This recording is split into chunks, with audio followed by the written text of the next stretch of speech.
ಕುಡಿಯುವ ನೀರು ಪೂರೈಕೆಗೆ ಆಗ್ರಹಿಸಿ ಸಾರ್ವಜನಿಕರು ಬಂಟ್ವಾಳ ಪುರಸಭೆ ಕಚೇರಿಗೆ ಬೀಗ ಹಾಕಿ ಪ್ರತಿಭಟನೆ ನಡೆಸಿದರು. ಇತಿಹಾಸದಲ್ಲಿ ಇದೇ ಮೊದಲ ಬಾರಿಗೆ ಕಾಂಗ್ರೆಸ್, ಬಿಜೆಪಿ, ಎಸ್ಡಿಪಿಐ ಕಾರ್ಯಕರ್ತರು ಪಕ್ಷ ಭೇದ ಮರೆತು ನೀರಿಗಾಗಿ ಪ್ರತಿಭಟನೆ ನಡೆಸಿ ಆಗ್ರಹಿಸಿದರು. ಪುರಸಭೆಯ ಸಿಬ್ಬಂದಿಯನ್ನ ಅನಧಿಕೃತವಾಗಿ ನೇಮಕ ಮಾಡಿದ್ದಾರೆ ಅಂತ ಆರೋಪಿಸಿ ಹೊಸದಾಗಿ ಬಂದ ಮುಖ್ಯಾಧಿಕಾರಿ ಸಿಬ್ಬಂದಿಯನ್ನ ತೆಗೆದು ಹಾಕಿದ್ದಾರೆ. ಹೀಗಾಗಿ ನೀರು ಬಿಡಲು ಜನರಿಲ್ಲ. ಕಳೆದ ಹಲವು ಸಮಯದಿಂದ ನೀರು ಪೂರೈಕೆಯಲ್ಲಿ ವ್ಯತ್ಯಾಸ ಉಂಟಾಗಿದ್ದು ಶುಕ್ರವಾರ ರೊಚ್ಚಿಗೆದ್ದ ನಾಗರಿಕರು ಕಚೇರಿಗೆ ಬೀಗ ಹಾಕಿದ್ದಾರೆ. ಪುರಸಭೆಯ ಸಿಬ್ಬಂದಿ ಕಚೇರಿಯೊಳಗಿದ್ದು ಹೊರಭಾಗದಲ್ಲಿ ದೊಡ್ಡ ಸಂಖ್ಯೆಯಲ್ಲಿ ನಾಗರಿಕರು ಸೇರಿ ಅಸಮಾಧಾನ ವ್ಯಕ್ತಪಡಿಸಿದ್ರು.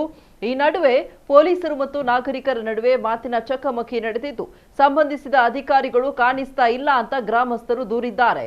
ಕಳೆದ 3 ದಿನಗಳಿಂದ ಕುಡಿಯುವ ನೀರಿನ ಸಮಸ್ಯೆಯಿಂದ ಬಂಟ್ವಾಳ ಪುರಸಭಾ ವ್ಯಾಪ್ತಿಯ ಜನರಿಗೆ ಸಂಕಷ್ಟ ಎದುರಾಗಿದ್ದು ಪೊಲೀಸರಿಗೂ ಇದರ ಬಿಸಿ ತಟ್ಟಿದೆ.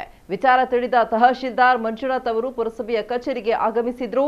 ಈ ವೇಳೆ ಪ್ರತಿಭಟನಾಕಾರರು ಮಂಜುನಾಥ್ ಅವರನ್ನ ಸುತ್ತುವರಿದು ಅವರಿಗೆ ಸಮಸ್ಯೆಯ ಬಗ್ಗೆ ಮಾಹಿತಿ ನೀಡಿದ್ರು. ಮಂಜುನಾಥ್ ಅವರು ಕುಡಿಯುವ ನೀರಿನ ಸಮಸ್ಯೆ ಪರಿಹರಿಸುವ ನಿಟ್ಟಿನಲ್ಲಿ ಕ್ರಮ ಕೈಗೊಂಡು ಸಮಸ್ಯೆ ಬಗೆಹರಿಸಿ ಹೋಗುವುದಾಗಿ ಭರವಸೆ ನೀಡಿದರು.